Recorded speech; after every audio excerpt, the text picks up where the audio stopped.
Halo teman-teman, bagaimana nih kabar kalian? Semoga kalian selalu sehat ya.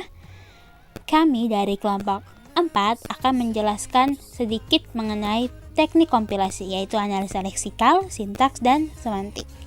Kami dari kelompok 4 terdiri dari saya sendiri, Chanisya Marpaung, ada rekan saya Eltri Juniarti, lalu Sukma Melinda, Muklis Adam, dan Rizky Putri. Oke, kita akan mulai dari penjelasan leksikal terlebih dahulu ya teman-teman. Apa sih analisa leksikal itu? Nah, tugas analisa leksikal nih ada membaca program sumber karakter demi karakter atau satu state ke state yang lain. Lalu bisa membaca karakter input dan menghasilkan token. Membuang komentar, spasi, tab, new line, dan karakter yang tak berguna. Terus menghubungkan pesan kesalahan kompilator dengan program. Terus mengenal identifier dan keyword. Apa sih identifier itu dan keyword? Nah, identifier itu teman-teman adalah variabel, array, atau function. Pokoknya intinya identifier itu kalau kita menginputkan luas, nah maka yang keluar adalah luas. Jadi identifier itu bisa diganti sesuai yang kita mau inputkan di dalam program.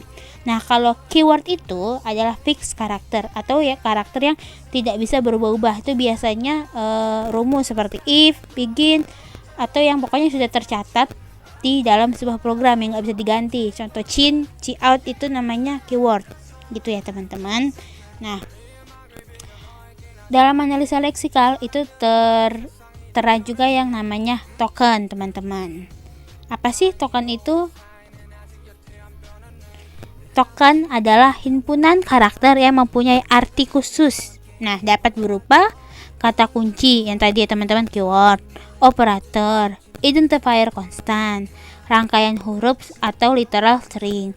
Terus simbol baca misalnya tanda kurung, koma, titik koma, dan sebagainya. Nah, jenis token itu ada 5 teman-teman. Ada identifier yang tadi ku bilang ya teman-teman, variable atau function, nama yang kita inputkan dan itu yang akan keluar gitu ya teman-teman.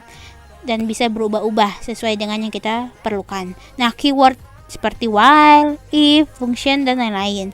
Terus ada operator seperti tambah, kurang lebih, kali, terus kurang dari gitu ya teman-teman. Terus ada namanya literal atau constant value yang value itu nggak berubah-ubah.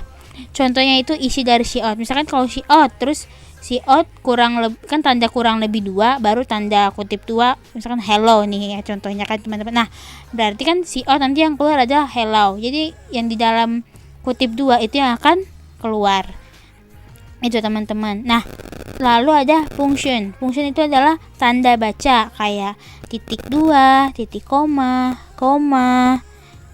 kutip gitu ya teman-teman. Itu disebut namanya function. Sampai sini sedikit mengerti ya teman-teman. Oke, kita lanjut ke pembahasan soal. Nih ada shortcut. Contoh shortcut kita akan bahas nih analisa leksikalnya gimana sih gitu ya teman-teman. Oke, ini contoh soal source kodenya. Oke, yang pertama, baris pertama itu ada include stdio.h. Itu masuknya ke dalam delimiter identifier ya teman-teman, sama kayak encode string itu pokoknya masuk ke delimiter identifier. Itu karena ada simbolnya, kata tanda bacanya. Terus kenapa identifier? Karena stdio-nya itu bisa diganti ke iostream gitu ya teman-teman. Terus baris kedua ada using namespace std, itu masuk ke keyword karena sudah terdata kata-katanya itu di dalam program. Itu nggak bisa dirubah untuk kata using namespace std-nya. Lalu baris ketiga ada void luas. Nah, voidnya itu keyword karena yang sudah terdata di dalam program, nggak bisa diganti. Nah, luasnya itu kan karena kita pengen cari luas, berarti kan kita yang input tuh karena kita pengen menghasilkan, berarti luas itu disebut identifier.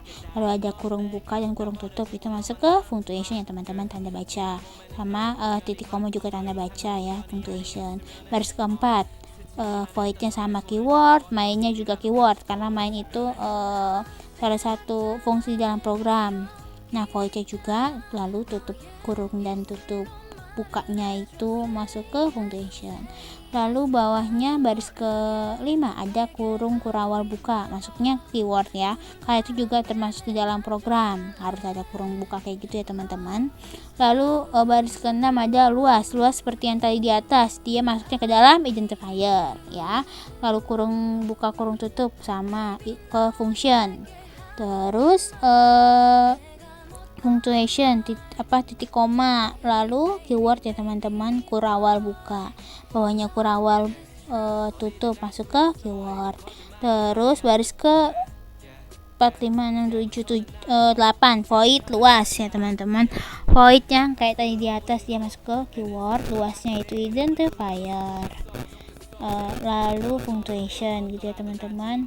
Coba kita langsung ke baris 9 ya. Chin itu keyword, panjangnya identifier. Nah, yang tanda kurang lebihnya itu masuk ke operator ya teman-teman, karena dia kurang lebih atau lebih dari gitu ya, kayak sama dengan itu masuknya ke operator. Out keyword. Terus masukkan lebar itu apa ya teman-teman? Literal, karena dia nggak akan berubah, yang keluar pasti masukkan lebar gitu ya. Itu makanya disebut literal, jadi dalam tanda kutip 2 gitu. Lalu baris ke itu yang hitung luasnya identifier, panjang dan lebar juga identifier, sama dengannya operator ya teman-teman. Terus tanda kalinya juga operator, punctuationnya pasti ya titik koma. Outnya seperti yang tadi di atas keyword, kurang lebih juga operator, hitung luasnya masuk ke identifier, titik koma titik 2 masuk ke punctuation ya teman-teman. Kita lanjut langsung ke analisa sintaks ya teman-teman. Apa sih tugas analisa sintaks? Yaitu pengelompokan token-token ke dalam kelas sintaks. Bentuk sintaks seperti prosedur, statement, dan expression. Ada grammar, kumpulan aturan-aturan untuk mendefinisikan bahasa Schubert. Grammar dipakai oleh sintaks analyzer untuk menentukan struktur kaitan dengan analisis semantik tuh. Jadi pokoknya analisa sintaks dengan semantik itu nantinya akan berhubungan gitu ya teman-teman.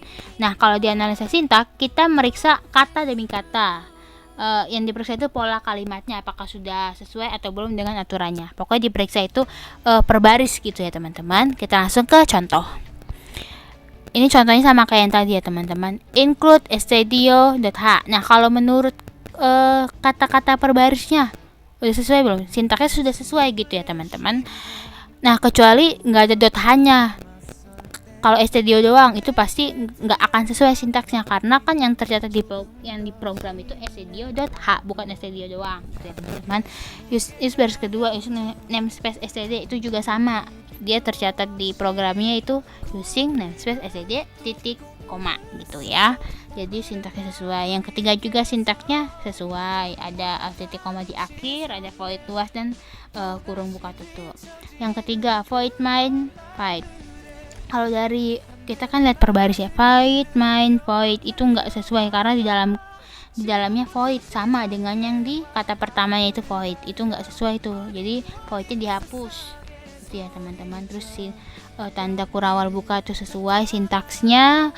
Terus luas kurung buka tutup titik koma itu nggak sesuai, karena ada tanda kurawal buka tuh yang di akhir, itu nggak usah, dihapus aja harusnya gitu ya. Lalu bawahnya kurawal tutup sintaks sesuai. Terus void luas sintaks juga sesuai ya teman-teman. Terus kurawal buka sintaks juga sesuai. Bawah integer panjang lebar tinggi hitung luas titik koma itu juga sesuai ya teman-teman. Terus out masukkan panjang itu sintaksnya juga sesuai ya. Out terus tanda kurang dari ada 2 gitu ya sesuai. Terus chin panjang sintaks tidak sesuai. Kenapa? Karena kalau chin itu bukan pakai tanda kurang dari tapi lebih dari, makanya itu salah tandanya ya, makanya sintaksnya nggak sesuai. Terus akhirnya juga bukan titik koma malah titik 2, jadi salah gitu ya. Lanjut baris selanjutnya itu ada out masukkan lebar titik 2 kutip titik koma, tuh sintaksnya sudah sesuai teman-teman. Lanjut chin lebar sintaks tidak sesuai. Kenapa? Karena kalau chin itu diikutinya dengan lebih dari, bukan kurang dari, jadi sintaksnya nggak sesuai. Terus hitung luas sama dengan panjang kalau lebar titik koma, sintaks sesuai. Terus out luas, hitung luas. Sintaknya nggak sesuai karena di akhirnya harus titik koma, itu di akhirnya malah titik 2, jadi salah. See out, endel, sintak sudah sesuai. Terus sintak juga sesuai untuk kurawal tutup. Untuk kurawal tutup selanjutnya sintak sudah sesuai, ya. Tapi karena itu kelebihan, jadi mending dihapus karena akan ngaruh ke analisa semantik gitu. Kita lanjut analisa semantik. Apa sih analisa semantik? Itu adalah proses kelanjutan dari proses kompilasi sebelumnya, yaitu analisa leksikal dan analisa sintaks. Nah, itu bagian terakhir dari tahapan analisis. Proses analisa sintaks dan analisa semantik merupakan dua proses yang sangat erat kaitannya, jadi nggak akan sulit dipisahkan gitu teman-teman. Nah, dalam analisa semantik, rutin yang akan diperiksa adalah apakah variabel tersebut telah didefinisikan sebelumnya, terus apakah variabel-variabel tersebut tipe datanya sama, terus apakah operan yang dioperasikan tersebut nilainya ada, dan seterusnya gitu ya teman-teman. Analisa semantik pokoknya kaitannya kuat dengan analisa sintak. Tapi kalau misalkan analisa sintaknya sesuai, belum tentu analisa semantiknya itu benar gitu ya teman-teman. Nah, kalau misalkan analisa semantiknya benar, ya pasti itu analisa sintaknya benar gitu teman-teman. Kita lanjut ke contoh soal yang tadi ya. Nah, using namespace std. Nah, tadi kan sintaksnya sudah sesuai. Ya udah, berarti semantiknya benar. Terus baris kedua sintaksnya sesuai, semantiknya berarti benar. Yang ketiga, sintaksnya tidak sesuai, kata voidnya dihapus. Nah, sehingga menjadi hanya main buka kurung tutup. Ya udah, semantiknya salah. Pokoknya kalau sintaksnya nggak sesuai, ya udah semantiknya salah gitu ya teman-teman. Terus sintaks sudah sesuai, baris keempat ya, semantik benar. Baris kelima, sintaks tidak sesuai karena seharusnya tidak diakhiri dengan tanda kurawal ya.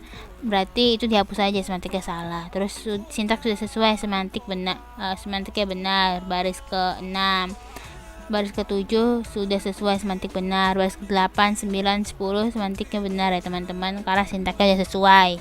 Terus baris ke berapa tuh? 1 2 3 4 5 6 7 8 9 10.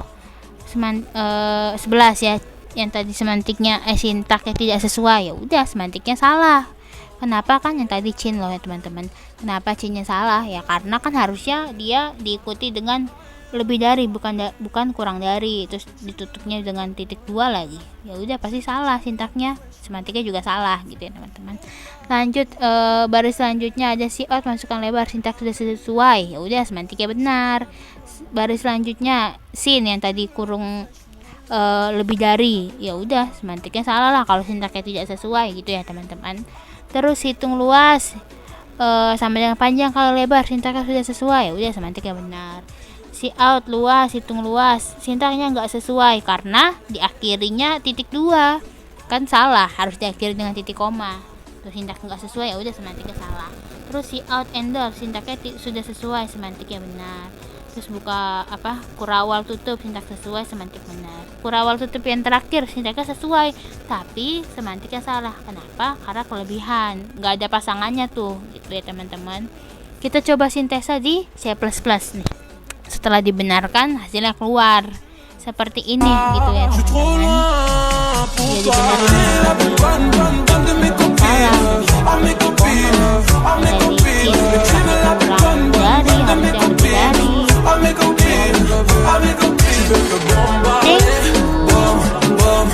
Itu penjelasan dari contoh soal UAS dari kami yang